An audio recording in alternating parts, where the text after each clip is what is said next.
Assalamualaikum warahmatullahi wabarakatuh. Selamat pagi menjelang siang ya para pejuang cuan. Gimana kabar kalian di pagi menjelang siang ini? Semoga kalian dalam keadaan sehat semua ya, dan saya doakan sukses semua nih buat kalian. Amin. Mantap jiwa ya. Dan tidak luput jangan kawan, secangkir kopi harus selalu ada buat menemani kesempatan di pagi menjelang siang ini teman-teman ya. Yang dimana kalau kita lihat bersama-sama untuk perkembangan daripada altcoin ya. Nah, jadi sebelum kita lanjut ya, di sini sedikit menjawab pertanyaan dari teman-teman, Bang, untuk masuk ke Notcoin gimana? Nah, seperti yang saya bilang ya, jangan terburu-buru masuk ke dalam Notcoin. Kenapa? Karena Notcoin ini bisa dikatakan dia itu juga bagi-bagi airdrop ya, dengan tap-tap layar kita bisa mendapatkan koinnya, dan alhasil saya bilang kan tunggu dulu dia sampai koreksi. Pasti dia bakal koreksi karena apa? Orang yang tap-tap pasti akan ngejual, yang membuat harga daripada Notcoin terjadi koreksi, dan akhirnya si Notcoin saat ini udah koreksi lumayan dalam teman-teman ya, dan kalau nggak salah di kisaran kepala 5 lah ya. Nah, kepala 5 ini kalau menurut saya pribadi untuk melakukan DCI udah bisa gitu teman-teman, untuk melakukan DCI, tapi jangan all in ya, seperti itu. Oke, jadi mindsetnya jangan kalian berani masuk dalam kondisi bullish, tapi kalian harus berani masuk dalam kondisi bearish gitu teman-teman ya. Jangan pernah berpikir nanti takut ketinggalan kereta dan sebagainya. Hindari hal seperti itu, hindari FOMO teman-teman. Karena apa? Setiap ada kenaikan pasti akan ada yang namanya penurunan. Oke.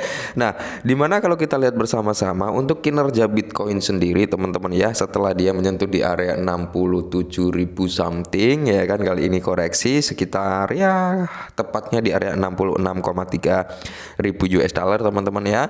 Dan kalau kita lihat mengacu pada price altcoin lainnya juga mengalami penurunan yang serupa teman-teman ya, termasuk Dogecoin, Cardano, Shiba Inu, Avalanche, Tron ya, Polkadot, hampir merata lah semuanya mengalami penurunan teman-teman di kesempatan hari ini gitu ya.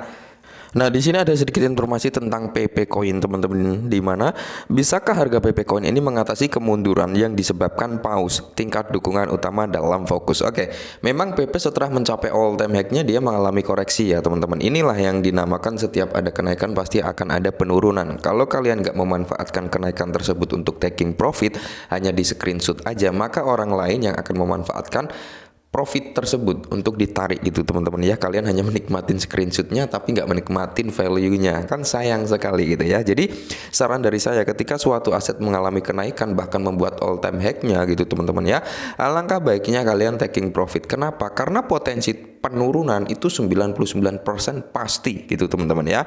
Nah, jadi harga koin PP mengalami kenaikan 195%, mencapai level tertinggi baru sekitar 161 ya, dengan pasiro di belakang koma sebelum turun menjadi di area 925. Karena apa? Aktivitas paus, akankah tekanan pasokan baru mendorong meme coin ke area 782 gitu teman-teman ya. Nah, jadi di sini tentang ya bertentangan dengan pergerakan pasar baru-baru ini. Harga koin PP mengalami arus keluar yang signifikan minggu ini. Tekanan pasokan dari resisten tertinggi sepanjang masa sebelumnya di area 108 menjatuhkan aset sebesar 18,8% dan diperdagangkan pada area 943 dengan Bitcoin di atas 67.000 US dollar. Harga PP goyah pada pergerakan penting untuk melanjutkan rally yang ada atau memasuki koreksi baru gitu teman-teman ya. Tapi yang teman-teman perlu ketahui bahwasanya ya, kita overall coin, bukan hanya PP ya.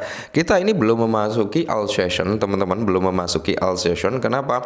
Ya karena memang keadaan belum mendukung gitu. Nah, ketika kita udah memasuki all session, mungkin PP dan kawan-kawannya gitu teman-teman ya, dia juga akan mendapatkan momentum ya, dia juga akan mencari keuntungan yang mungkin jauh lebih signifikan dan mungkin kenaikannya jauh lebih tinggi dari ini. Nah, ada beberapa dari teman-teman yang bertanya, Bang, bisakah PP Coin ini ke 100 rupiah? Bisakah PP Coin ini ke area 50 rupiah gitu kan? Banyak lagi pertanyaan seperti itu. Oke, sebenarnya untuk menjawab hal tersebut itu simpel teman-teman ya. Sektor kripto nggak ada yang nggak mungkin. Cuman kalau kita berpikir secara rasional ya kan, PP ini kalau untuk 100 rupiah kayaknya di luar nurul gitu teman-teman. Contohnya seperti ini.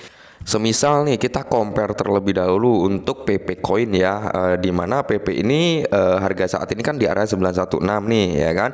Kita compare dengan market cap-nya Shiba Inu, maka di sini si PP ini akan mengalami kenaikan sebesar 3,64 kali lipat ya. Yang dimana ini akan membawa persentase harga PP itu di area 0,40 di belakang koma dengan kepala 33 teman-teman, yang notabene ini masih jauh di bawah Rp1 kalau kita mengacu pada market cap-nya si Shiba ya. Nah, sekarang kita coba untuk compare kembali dengan market cap PP Coin, di compare ke market cap-nya Ethereum. Oke ya.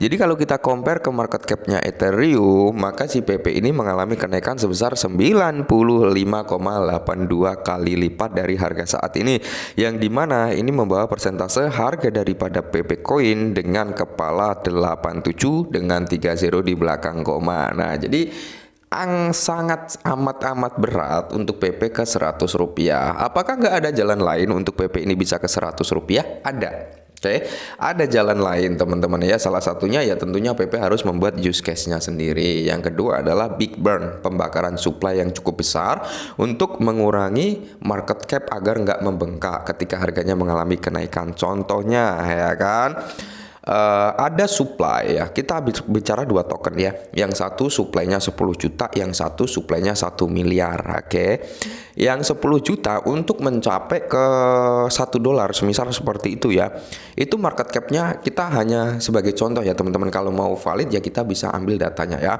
Oke, ini hanya sebagai contoh. Ketika yang supply-nya 10 juta ingin ke $1, maka dia membutuhkan semisal 1 miliar market cap gitu ya kan. Sedangkan yang 1 miliar untuk ke $1 dia membutuhkan berapa? 5 miliar market cap gitu. Jadi perbandingannya ada. Nah, untuk memperkecil market cap maka di sini harus ada apa?